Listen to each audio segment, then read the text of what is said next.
Oke, kita ketemu lagi di clinical skill ya. Yang selanjutnya itu mengenai pencabutan gigi sulung ya. Jadi pencabutan gigi sulung itu apa? Yaitu prosedur bedah ya yang kita bisa pakai tang ya atau elevator atau pendekatan transalveolar ya. Ingat pada waktu kita ekstraksi kita perlu tentunya pengetahuan tentang morfologi gigi sulung itu sendiri, terus aplikasi penggunaan tang ya yang dikaitkan dengan morfologi gigi sulung, penggunaan elevator dan posisi operator dan pasien yang nanti akan ada di daftar tilik ya. Oke, sebelum ekstraksi tentunya kita wajib untuk melakukan anestesi ya. Namun dalam clinical skill kali ini kita tidak memfokuskan pada anestesi, tapi memfokuskan pada teknik ekstraksi gigi sulung ya. Jadi perlu kita ketahui indikasi pencabutan gigi sulung itu apa aja ya. Jadi resistensi, penyakit periodontal, gigi fraktur, ya, gigi dengan karies yang dalam yang sudah tidak bisa kita restorasi kembali, terus gigi yang tetap pada garis fraktur, gigi impaksi, pasien yang ingin dirawat ortodontik, ya, atau dibuatkan protesa serta sisa akar, ya. Terus yang menjadi kontraindikasi yaitu faktor lokal. Apa itu faktor lokal? Yaitu misalkan seperti penyakit periapikal yang terlokalisir, ya, atau infeksi oral, ya. Dan faktor sistemik ya terdiri dari misalkan seperti penyakit diabetes mellitus, hipertensi, penyakit jantung, pasien dengan terapi steroid atau terapi antikoagulan, kehamilan, ya, dan kelainan darah. Ya. Selanjutnya kita akan membahas mengenai posisi pasien. Posisi pasien untuk rang atas dan rang bawah itu berbeda. Ya. Rang atas itu pasien harus sejajar dengan bahu operator, sudut dental unit harus membentuk 120 derajat dengan lantai, dan permukaan gigi rang atas membentuk sudut 45 derajat terhadap bidang datar ketika membuka mulut. Ya. Kalau rang bawah itu kursi harus diturunkan. Ya. Ya, jadi sudut dental unit dengan lantai membentuk sudut 110 derajat. Ya, bidang oklusal rang bawah harus paralel terhadap lantai ketika membuka mulut.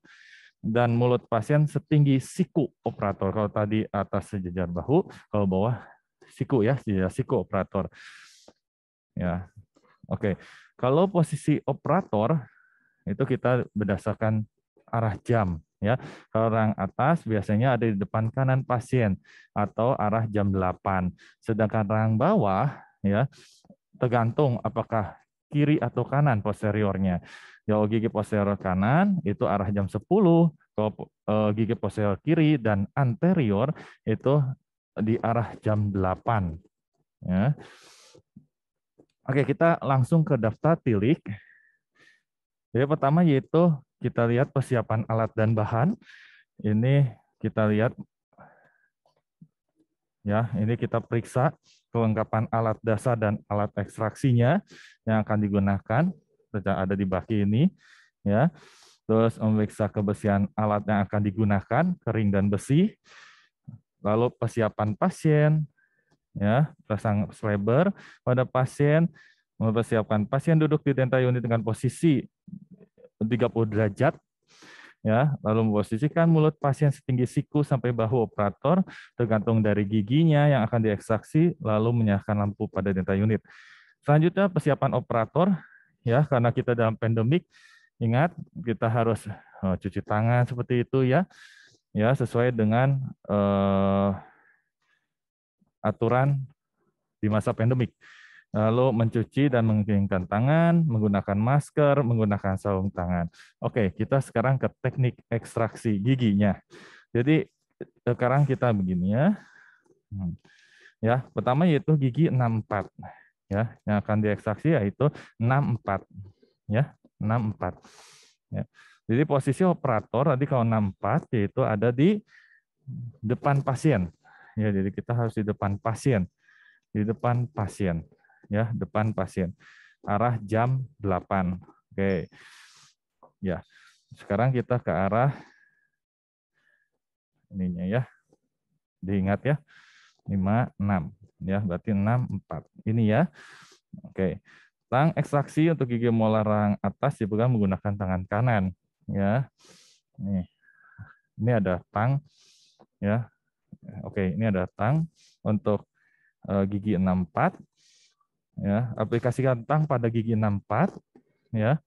Aplikasikan, ya, masuk ke dalam soket.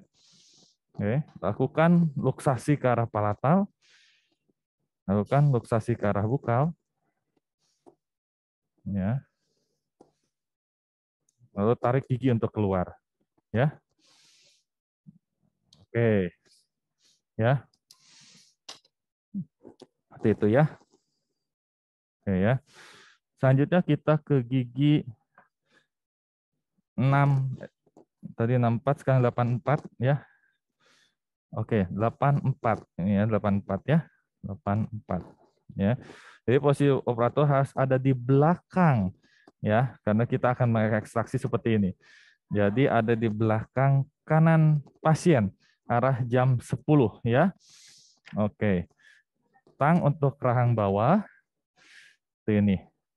Jadi bersudut ya. Jadi bersudut ya. Untuk gigi posterior ada takiknya. Ya, ini takik ya. Takik ya. Oke, ya.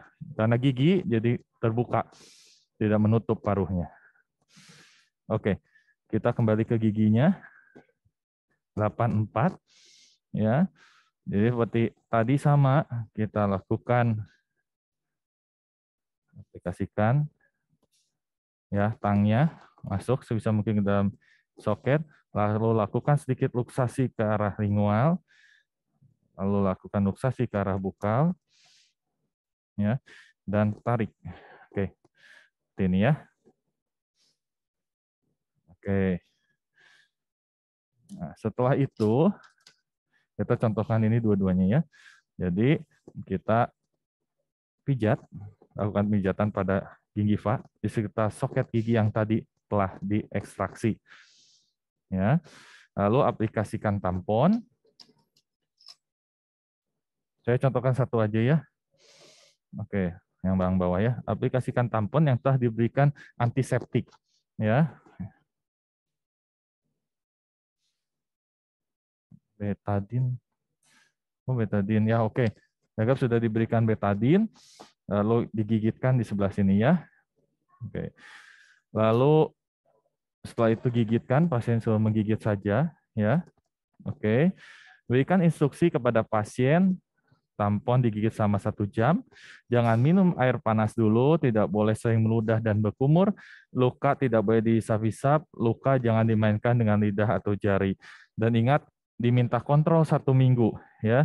Lalu berikan resep kepada pasien antibiotik dan analgesik selama 5 hari. Ya, setelah itu kalian biasa sebagai penutup kalian bereskan lepas sarung tangan, lanjut melepas masker, lalu matikan lampu pada dental unit. Ya, mungkin demikian dari saya untuk clinical skill pencabutan gigi sulung. Terima kasih.